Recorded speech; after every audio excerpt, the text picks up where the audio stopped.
kita ketemu lagi di Kata Wiwi. Minggu lalu episode pertama dan minggu ini episode kedua. Saya memakai kopiah biar kayak warga NU. Dan maaf, saya agak pilek sehingga jangan dipertanyakan kalau suaranya agak serak dan tembok kamar berwarna hijau. Malam ini,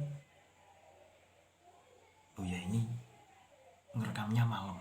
Kalau kemarin kan siang. Nah, ini malam, kelihatan lampu menyala. Malam ini, episode ini,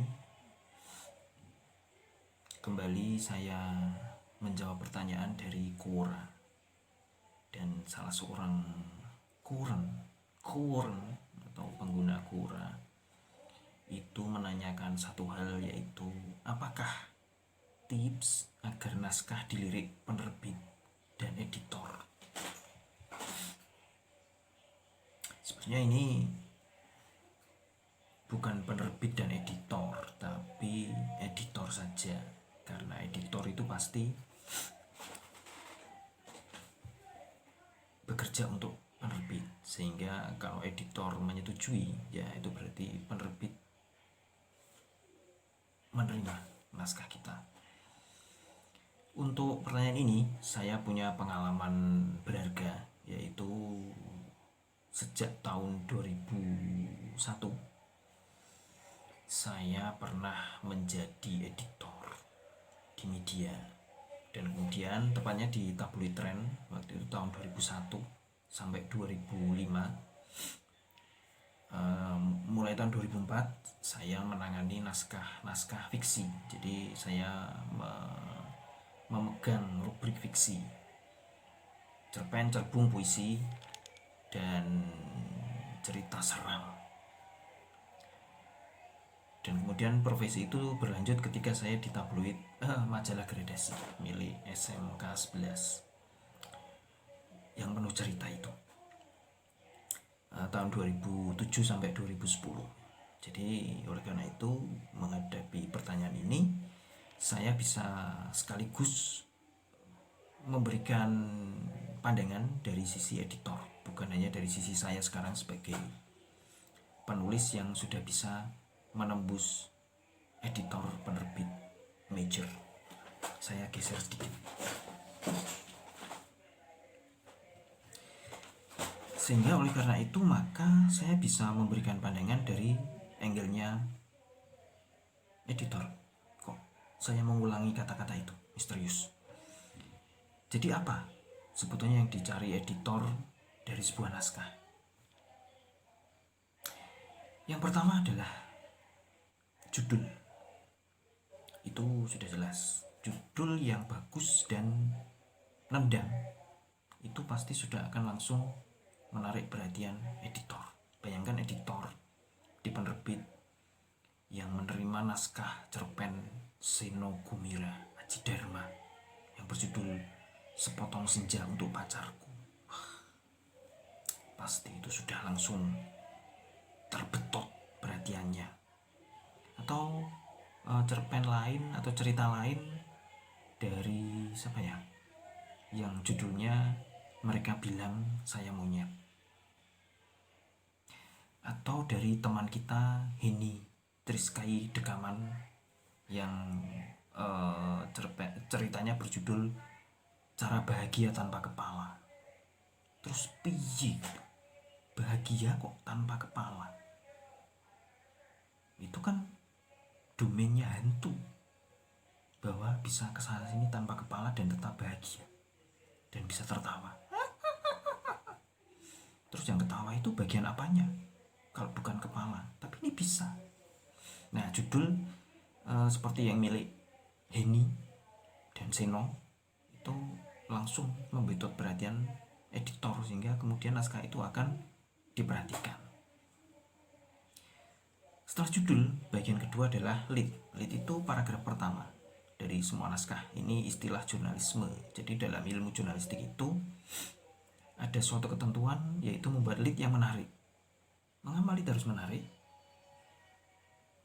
Karena pembaca saat memegang koran itu pasti melihat banyak sekali judul, ya, banyak sekali judul. Terus setelah judul ada paragraf pertama. Nah, kalau judulnya menarik dan paragraf pertamanya itu menggoda, pasti pembaca akan memusatkan perhatian pada naskah itu. Itu kalau untuk koran. Untuk editor naskah buku pun sama. Begitu judul menarik, dibuka, dan paragraf pertama, bab pertama atau prolog itu menarik, nah, terpegang tuh naskah. Jadi cara membuat lead itu, paragraf pertama itu ada dalam ilmu jurnalisme. Jadi teman-teman nanti yang tertarik untuk belajar nulis terutama fiksi bisa mempelajari cara membuat lead. Itu berlaku untuk semua artikel, termasuk fiksi, cerpen atau novel. Setelah lead, aspek berikutnya yang bisa membuat editor melerok adalah 6 halaman pertama. Jadi ilmu ini saya dapat dari editor senior GPU, Gramedia Pustaka Utama, yaitu Mbak Ike Rinaldi. Dulu tahun 2007 saat saya memasukkan naskah Say No to Love, itu Mbak Ike menangani naskah saya sama beratnya dengan dosen pembimbing skripsi. Itu memberikan ilmu bahwa editor penerbit itu hanya membaca 6 halaman pertama dari semua naskah buku yang masuk. Itu jelas. Kalau semua editor membaca semua naskah buku yang masuk, lah kapan dia pulang ke rumah? Kapan dia sempat raup? Karena buku banyak sekali, terdiri dari ratusan halaman. Kalau semua harus dibaca baru ketahuan ini bisa diterbitkan atau tidak. Nggak pulang dia. Di situ aja terus, di kantor. Dari Senin sampai Senin 40 tahun berikutnya. Makanya dibaca 6 halaman pertama. Kalau 6 halaman pertama itu menarik, nah ini naskah akan diseleksi lanjutan. Tapi kalau 6 halaman pertama biasa-biasa aja seperti naskah yang lainnya, ya sudah, dikembalikan. Dan yang terpenting lagi adalah kerapian, ejaan, dan kebakuan bahasa. Ingat, untuk naskah fiksi buku, untuk naskah buku apapun, bahasa harus baku. Kalau tidak baku, nggak laku di mata editor. Lalu bagaimana baku bisa menarik? Nah, itu tantangannya. Tantangan penulis fiksi atau penulis buku adalah dengan bahasa yang baku itu bisa membuat tulisan kita tidak terasa kaku dan formal. Terutama untuk fiksi remaja atau young adult. Itu tantangannya. Dan selain bahasa baku, juga tulisannya, ejaannya, tanda bacanya itu harus disiplin. Jadi ini faktor-faktor ini sangat berperan untuk membuat naskah kita dilirik oleh editor dan tidak dikembalikan, lalu berpeluang untuk diterbitkan. Lalu kita ingat lagi bahwa editor itu pasti kerja di situ sudah lama. Bahkan editor baru pun itu pasti sebelum boleh kerja itu di training dulu. Di training otomatis juga membaca banyak sekali naskah. Karena sudah baca naskah cukup banyak, maka satu editor itu akhirnya bisa belajar dari pengalaman dan tahu kalau naskah pembukanya kayak gini, itu kemungkinan kayak gitu. Jadi kalau dari kata-kata, 3 kata pertama aja kelihatan sudah lagi, itu biasanya memang betul. Sehingga oleh karena itu editor nggak perlu membaca keseluruhan atau membaca sampai 6 halaman full baru tahu ini naskah bagus atau tidak. Kadang-kadang cukup baca 1-2 kata di paragraf pertama itu tadi sudah ketahuan. Sehingga oleh karena itu cukup baca sekilas langsung tahu ini bagus apa tidak.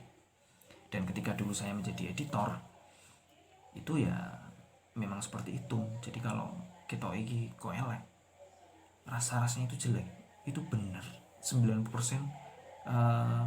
prediksi itu benar. Sehingga oleh karena itu maka para editor itu sudah hafal naskah kok ini biasanya kayak gitu. Yang kayak gitu biasanya kayak gini. Nah itu tips-tips untuk membuat satu naskah itu dilirik oleh editor. Judul, paragraf pertama atau lead, kemudian 6 halaman pertama menarik, dan kerapian ejaan dan tulisan. Jadi kalau itu kita bisa bikin menarik, maka editor kayaknya sudah pasti akan paling tidak itu memperhatikan. Itu saja sih untuk episode ini. Sudah 10 menit lebih, dan agar tidak bosan, maka kita akhiri perjumpaan kita kali ini, dan kita akan ketemu lagi dalam episode berikutnya dari Kata Wiwi.